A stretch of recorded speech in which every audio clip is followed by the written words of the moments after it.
छह राज्यों की 7 विधानसभा सीटों पर मतदान जारी। यूपी की घोसी विधानसभा सीट पर उपचुनाव जारी है। झारखंड के डुमरी विधानसभा सीट पर उपचुनाव हो रहा है।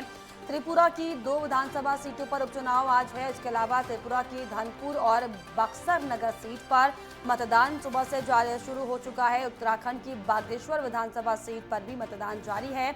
इसके अलावा पश्चिम बंगाल के धूपगुड़ी विधानसभा सीट पर मतदान जारी।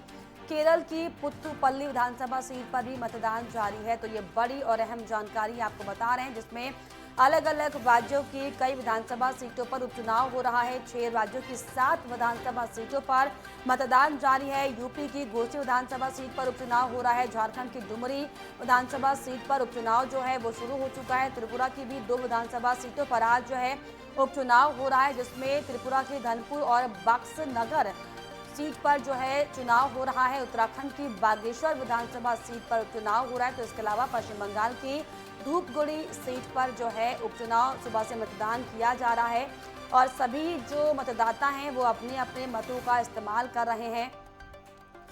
तो अलग अलग राज्यों की विधानसभा सीटों पर आपको बताएं कि आज सुबह से ही जो मतदान है वो शुरू हो चुका है। लोग लंबी लंबी लाइनें लगाकर अपने अपने मतों का इस्तेमाल कर रहे हैं, जिसमें त्रिपुरा, पश्चिम बंगाल, उत्तर प्रदेश, उत्तराखंड, झारखंड, अलग अलग राज्यों की सीटों पर उपचुनाव हो रहा है।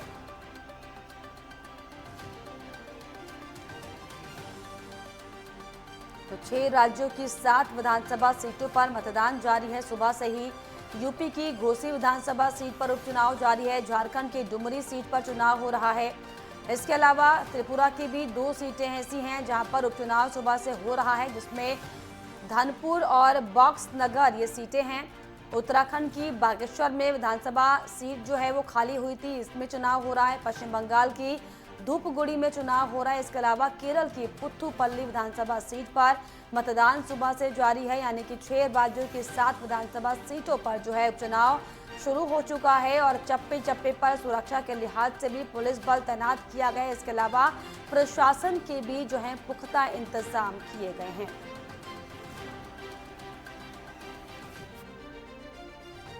तो उत्तराखंड की बागेश्वर सीट पर उपचुनाव, पश्चिम बंगाल के धूपगुड़ी सीट पर मतदान, केरल की पुत्तुपल्ली सीट पर विधानसभा सीट पर जो है मतदान जारी है और कुल मिला के 6 राज्यों की 7 सीटों पर आपको बताएं कि सुबह से ही जो है मतदान हो रहा है। सभी जो मतदाता हैं वो वोटिंग सेंटर में जाकर अपने अपने मतों का इस्तेमाल कर रहे हैं और इस दौरान सुरक्षा के लिहाज से अगर बात की जाए तो चप्पे चप्पे पर पुलिस बल तैनात किया गया है।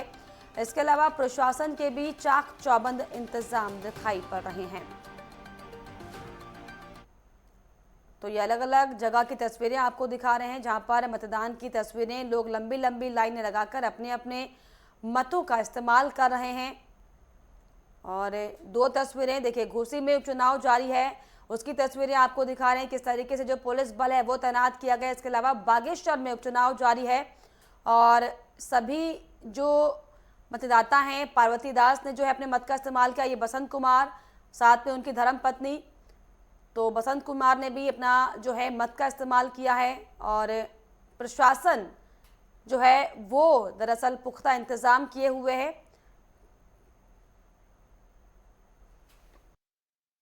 बागेश्वर विधानसभा में 188 पोलिंग बूथ्स पर मतदान शुरू होना है, तो हमारा सभी जगह लगभग मतदान स्टार्ट हो गया है। तो अभी 9 o'clock की जो 2 घंटे की मतदान की रिपोर्ट आएगी तभी पता चलेगा कितना परसेंटेज अभी वोटिंग हुआ है। अभी कोई स्थिति आज सच नहीं है कि हमारा कोई भी कहीं पर भी किसी भी बूथ पर कोई इशू नहीं है। सब जगह फ्लॉलेसली मतदान अच्छे से चल रहा है और यहाँ इस वाले बूथ पर जिस पर मैंने दिया है तो काफ़ी अच्छा टर्नआउट है। अभी तक 7% के आसपास टर्नआउट है। लगभग 639 यहाँ पर वोटर्स रजिस्टर्ड हैं। अभी तक हमारा लगभग 94 के आसपास वोटिंग हो चुका है। तो इस तरह अन्य बूथों पर भी होगा। तो एक बार ये 9 o'clock का जब रिपोर्ट आएगा तब पता चलेगा कि क्या टर्नआउट है। बाकी की स्थिति सामान्य है। कुछ वीवीपैट्स में मॉक पोल के दौरान कुछ खराबी हुई थी तो उनको रिप्लेस कर दिया गया था। अब सभी जगह सुचारू है। तो आपको बताएं कि अलग अलग राज्यों में दरअसल विधानसभा चुनाव हो रहे हैं और इसी पर ज्यादा जानकारी के मेरे सहयोगी रामावतार उपाध्याय जुड़ गए। रामावतार, जिस तरीके से अलग अलग राज्यों की कई सीटों पर उपचुनाव आज सुबह से हो रहा है, क्या तस्वीरें आप देख पा रहे हैं, क्या अपडेट इसको लेकर मिल रहा है? आपको बता दूं हूं कि यूपी के स्टेट सब्जेक्ट से शादी विधानसभा में चुनाव चल रहा है। सुबह 7 बजे से वोटिंग शुरू हो गई है। लगभग अभी 10 बज रहे हैं और 12 से 13% के बीच में अभी मतदान हुआ है। लोगों में काफी उत्साह है। 4,30,000 मतदाता आज फैसला करेंगे। यहाँ पे कुल 10 प्रत्याशी मैदान में है, लेकिन दो की कड़ी टक्कर बताई जा रही है, सुधाकर सिंह और दारा सिंह चौहान की। बता दें आपको लता जी की दारा सिंह चौहान अभी इसी घोसी विधानसभा से उन्होंने चुनाव जीता था और इसके बाद उन्होंने अपना त्यागपत्र दे करके फिर से भाजपा के बैनर तले ये चुनाव लड़ रहे हैं। तो यहाँ की जनता पूरी तरह से चुनाव में बढ़ चढ़ करके हिस्सा ले रही है। आपको बता दें कि कोपागंज, मझवारा, घोसी, कसारा, इंदारा जैसे जगहों पर काफी लोगों के का नाम है उत्साह देखने को मिल रही है। लंबी लंबी कतारें लगी हुई हैं और सभी लोग इस घोसी उपचुनाव में अपने निर्णायक फैसले को दिखाना चाहते हैं, जो कि 8 तारीख को इसका मतगणना होनी है। लेकिन पूरी तरह से प्रशासन भी यहाँ चौकन्ना है। आपको बता दें कि अभी अभी अपडेट आ रही है कि जिला अधिकारी महोदय को धमकी देने की एक सूचना आई है, जिस पर मुकदमा भी दर्ज कर लिया गया है।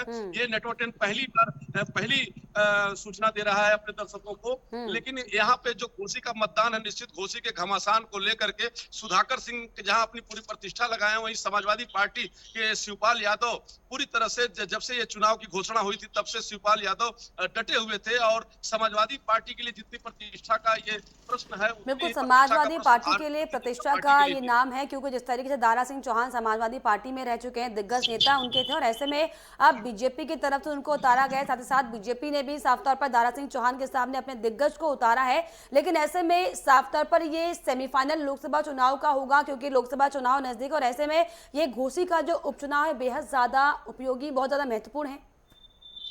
बिल्कुल लता जी, आपको बता देना चाहता हूं कि ये जो घोसी का उपचुनाव है वो कहीं ना कहीं 2024 के लिए ये सेमीफाइनल मैच माना जा रहा है। और इस चुनाव को लेकर के तरह तरह के कयास लगाए जा रहे हैं। तो वहीं भारतीय जनता पार्टी ने भी पूरी तरह ताकत झोंक दी थी और सभी मंत्री से, सांसद से, विधायक से सभी लोग यहाँ पे मौजूद थे और उन लोगों ने पूरी प्रचार दमखम से किया।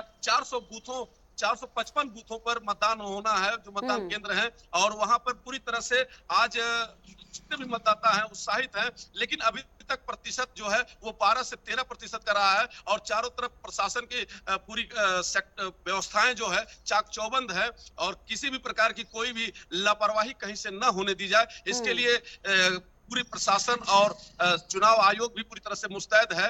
लेकिन यह कहना जरा भी गलत नहीं होगा कि घोसी का उपचुनाव कहीं न कहीं 2024 के सेमीफाइनल चुनाव के लिए और दोनों ही पार्टी, समाजवादी पार्टी और भारतीय जनता पार्टी के लिए ये कहीं न कहीं निर्णायक साबित होगा। इस तरीके से रामतौर आपने बताया कि प्रशासन ने भी चाक चौबंद इंतजाम किए हुए हैं। ऐसे में हालांकि आप बता रहे हैं कि सुबह से जो है बेहद ही शांतिपूर्वक तरीके से चुनाव चल रहा है, मतदान हो रहा है, मतदाता अपने मतों का इस्तेमाल करें। लेकिन ऐसे में क्या कहीं भी किसी पोलिंग बूथ से कई छुटपुट कोई घटनाएं सामने आई हैं, कोई अपनी घटना कहीं पर, जिस तरीके से लगातार जो चुनाव के दरमियान हम तमाम जो खबरें देखते हैं?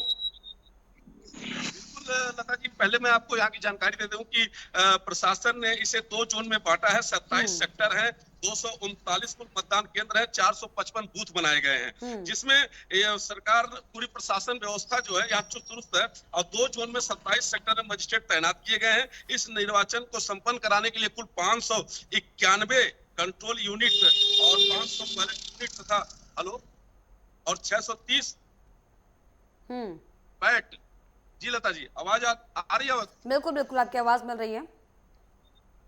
तो कुल मिलाजुला करके 630 वीवीपैट बनाए गए हैं, 455 ईवीएम और वीवीपैट समस्त बूथों को प्रेषित भी किया जा रहा है। और कुल मिलाजुला करके यहाँ जो सुरक्षा व्यवस्था को लेकर के है पूरी मुस्तैदी से प्रशासन है कि किसी भी तरह की कोई चूक न हो जाए और ये घोसी का उपचुनाव शांतिपूर्ण ढंग से संपन्न कराया जाए। लेकिन एक चीज बता दूं लता जी आपको कि यहाँ बुजुर्गों में काफी उत्साह देखने को मिल रहा है और युवा अभी बढ़ चढ़ करके 10 बजे के बाद हो सकता है कतारों में लगे। लेकिन सभी जो मतदाताओं में है उत्साह दिखाई पड़ रहा है, सभी अपने मतों का इस्तेमाल कर रहे हैं। हमारे साथ बागेश्वर से मेरे सहयोगी मनोज भी जुड़ गए। मनोज, बागेश्वर में क्या तस्वीर आप देख पा रहे हैं? सुबह से मतदान हो रहा है और बीजेपी और कांग्रेस की कड़ी टक्कर यहाँ पर दिख रही है, किस तरीके का माहौल वहाँ पर दिख रहा है आपको? जी, मैं बताना चाहूंगा सुबह 7 बजे से यहाँ पर को मतदान शुरू हो चुका है। जिस तरीके से लगातार यहाँ पर को भीड़ देखने को मिल रही है, 188 बूथों पर को यहाँ पर को लगातार मतदान किया जा रहा है। और मैं दिखाना चाहूंगा कि यहाँ पर को लगातार जिस तरीके से भीड़ यहाँ पर को देखने को मिल रही है। मैं देखूंगा कि ये महिलाएं और नए युवा मतदाता यहाँ पर को लगातार जिस तरीके से मत हेलो हम्म। हेलो। बिल्कुल मनोज, आपकी आवाज मिल पा रही है? हाँ हाँ। बिल्कुल, अपनी बात पूरी कीजिए मनोज। चलिए, तो तस्वीरें आपको दिखा रहे हैं लाइव। देखिए जिस तरीके से बागेश्वर में उपचुनाव सुबह से हो रहा है, सभी जो मतदाता हैं वो अपने मताधिकार का इस्तेमाल कर रहे हैं और लंबी लंबी कतारें साफ तौर पर आपको दिखाई पड़ रही होंगी, जहां पर किस तरीके से जो लोग हैं उत्साहित हैं अपने मतों का इस्तेमाल करने के लिए और अपने क्षेत्र का नेता चुनने के लिए। तस्वीरें बागेश्वर से जहां पर लंबी लंबी लाइनें जो हैं मतदाताओं की लगी हुई हैं और सुबह से ही देखिए पार्वती दास ने भी अपने मत का इस्तेमाल किया है और बीजेपी की प्रत्याशी और बसंत कुमार अपनी धर्मपत्नी के साथ कांग्रेस की सीट से बसंत कुमार ने जो है ये दाव खेला है। इससे पहले आपको बता दें कि आम आदमी पार्टी में ये थे और तीसरे नंबर पर अगर पिछले चुनाव की बात की जाए 2022 में जो विधानसभा चुनाव हुए थे, तीसरे नंबर पर इनका जो वोटिंग प्रतिशत था वो रहा था और ऐसे में अब कांग्रेस पार्टी की तरफ से बसंत कुमार के चेहरे को सामने लाया गया। ऐसे में वाकई बेहद ज़्यादा दिलचस्प ये चुनाव है, क्योंकि जिस तरीके से बागेश्वर उपचुनाव की खासतौर पर बात की जाए तो बीजेपी और कांग्रेस की यहां पर कांटे की टक्कर हमेशा से रही है और इसी कड़ी में इस बार भी साफ तौर पर बीजेपी और कांग्रेस की टक्कर दिखाई पड़ी। मेरे सहयोगी मनोज लगातार बने हुए हैं। मनोज, क्या तस्वीरें वहां से? जी, सुबह से ही यहाँ लगातार भीड़ मतदान करने के लिए यहाँ पर को सभी बड़ी बनी हुई है।